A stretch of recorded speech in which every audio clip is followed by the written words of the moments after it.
Let's say China. China. China. China. China. China. China. China. There are next door neighbors, and you can actually see Russia from land here in Alaska. You go over to China.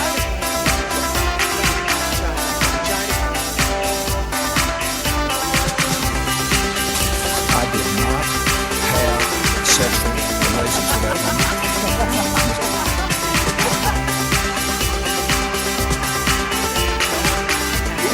Trump's face, tweeting out insults to Angela Merkel. What's he doing?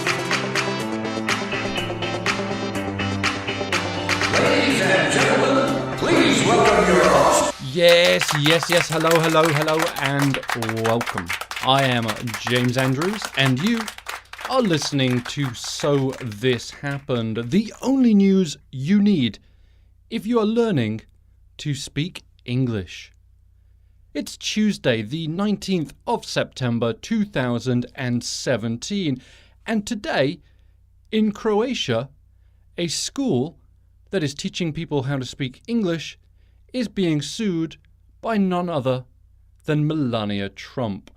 The Ameriki Institute in Croatia ran an advert, and the slogan on the advert said, "Just imagine how far you can go with a little bit of English."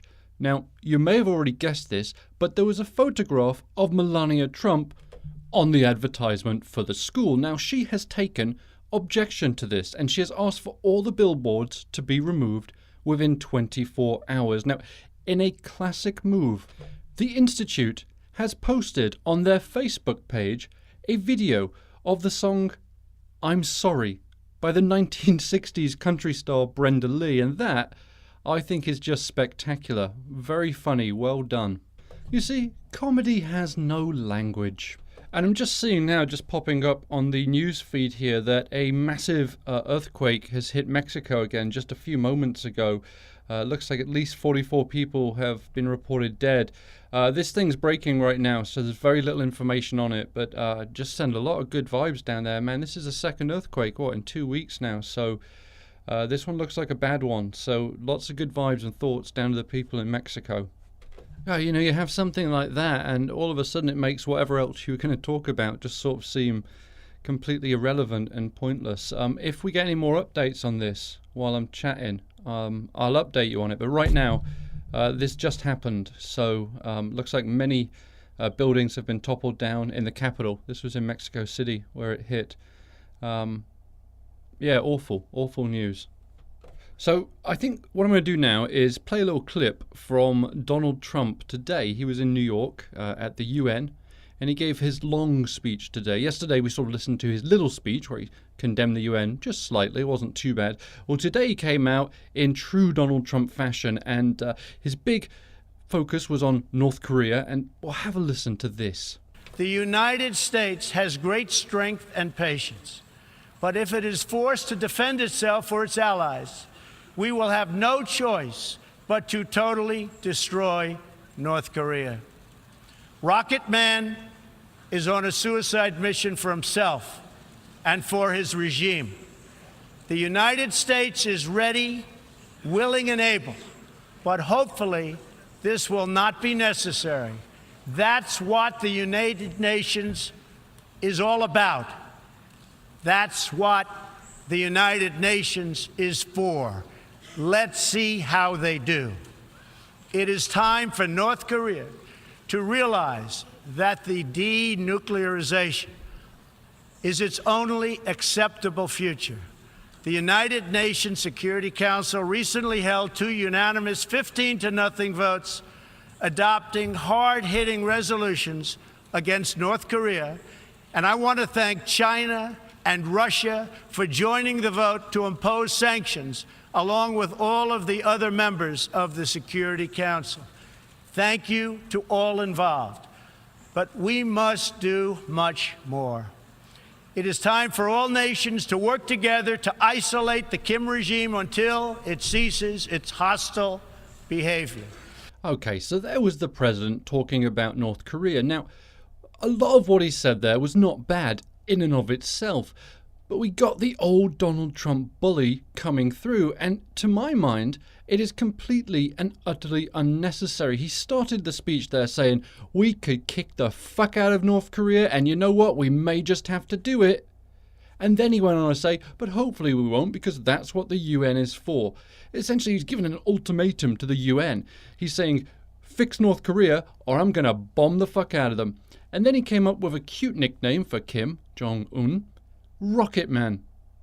Well, I'm wondering if Elton John will sue you like your wife is suing that little school in Croatia because they used her photograph.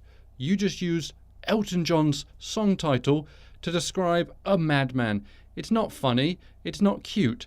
Stop with the silly nicknames. It was okay in middle school or primary school even, but once you sort of get past high school, and definitely once you're out of college, nicknames, they're just not really funny, are they? But to my ears, that definitely sounded like an ultimatum. He was telling the UN Council, I can destroy North Korea, and I may have to do that unless you do your job and fix this problem. Things like that I don't think are helpful in any way, shape or form.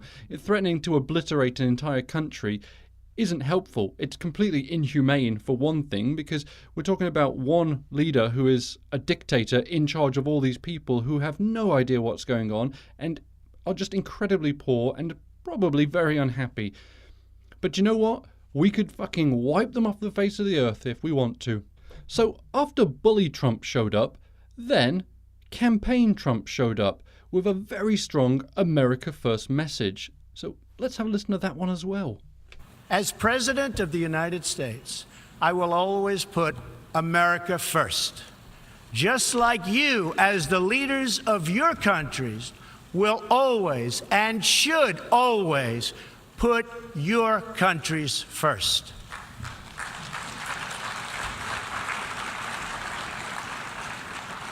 All responsible leaders have an obligation to serve their own citizens, and the nation-state remains the best vehicle for elevating the human condition.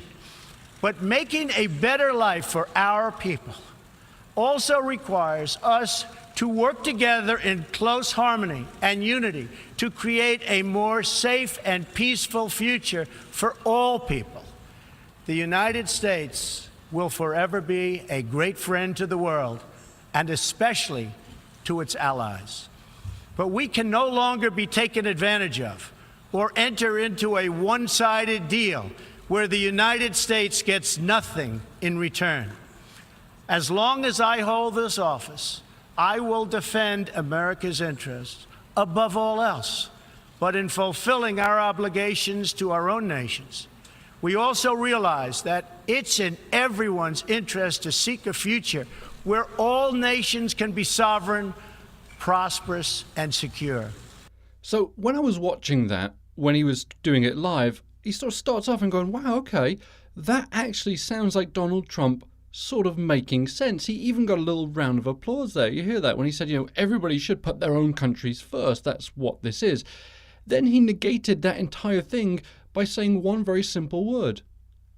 But then he went on a tirade about how the UN is unfair to the US and how that's not fair and it's just not fair, it's not fair. He went then into toddler Donald Trump mode. And that just goes to show once more that Donald Trump will say something and you'll listen to it and go, wait a second, that almost made sense. That's a weird feeling I'm having. And then he will say something and you go, oh, no, there's Donald Trump. There we are. There he is. Okay, goof, you got me worried for a minute there. I thought you'd turned into a normal, sane person. And one other thing I was thinking when I was listening to him talk is that this is a really strange speech to be giving at something called the United Nations, because essentially what he did today was a nationalist appeal. It was an appeal for every nation in the UN to look after themselves ahead of anything else. And in some ways, that's sort of the antithesis of what the United Nations is. There's a clue in the two words used in the name of the organisation. United, right, and nations. And what his speech did essentially was completely the opposite of that. He said, no, we need to all put each other first. And then he went on to say, but you guys are being really unfair to my country. So how's that, yeah? We put in so much, we get nothing out. We get nothing out of the UN. Not a damn thing. But you guys just reap the benefits of what we give you. So I'm putting me first. What does that even mean? Does anybody know? I don't think anybody knows what that means. Anyway, Donald Trump wasn't the only world leader speaking today, and one of my favourites was from Emmanuel Macron, the French president. He made a speech that was deliberately aimed at Donald Trump, and only at Donald Trump. He talked primarily about the Paris Climate Accord, and how, well, you know what? Let's hear from the man himself. And I'm afraid he spoke in French, so I could just play it, but 99% of you don't speak French, so you're going to hear my lovely voice narrating over the top of it. Before this August Assembly, my country promised that we would achieve a universal agreement in Paris. That was achieved, and it was signed in this very room. That agreement is not up for renegotiation. It binds us. It rallies us together. Taking it apart would mean taking apart a pact that exists, not just between the states, but also between the generations. It can be improved. We can have new contributions, new input, but we will not backtrack. I fully respect the decision of the United States. So there's Macron giving a very direct speech to Donald Trump. He's saying, look, you've made your bed, you're going to have to lie in it, but the Paris Agreement stays, and you or nobody else is going to be able to change it. So put that in your pipe and smoke it, Donny. And moving swiftly on from the United Nations, we're going to end today with something that has got conservatives really upset. I know, a lot of things get conservatives really upset. It seems anything you do gets a conservative really upset. But this one has really pushed some right-wing buttons. Planned Parenthood has joined together with a dating website called OkCupid. And what this partnership does is when you're filling out the questionnaire at the beginning of OkCupid to find out who your perfect match will be, one of the questions that you have to answer is, should the government defund Planned Parenthood? Now, if you answer negatively to that and you say no, the government should not defund Planned Parenthood, on your profile picture, there's a little pink badge and the hashtag I stand with... Sorry, you'll see why I'm giggling, but hashtag I stand with PP, which I think is actually really unfortunate, and they should probably rethink that. I stand with PP. Anyway, that goes on there. Now, Planned Parenthood and OkCupid are saying that the goal in this is so that when you are looking on there, you will know which women are true feminists and therefore who are more likely to be in your mindset, if that is your mindset. Now, one Fox News contributor who you know what? Yeah, I will name her. Why not? It's Penny Young Nance. And she said, and I quote, "Really, that's what this partnership is about. Finding those men who want to use women for unencumbered sex and walk away, no matter the consequences." End quote. And I'm a little bit lost because I'm not entirely sure where she got that from. The only conclusion I can come to is that these conservative right-wingers truly believe that men are going to go on OkCupid, search for people that stand with PP, stand with Planned Parenthood, okay? That way I don't giggle when I say it. And they're going to go, oh, great, I can shag them. I don't have to use protection. If they get pregnant, they'll just pop down to their local Planned Parenthood, get an abortion, I can walk away and go look for another lady who stands with PP.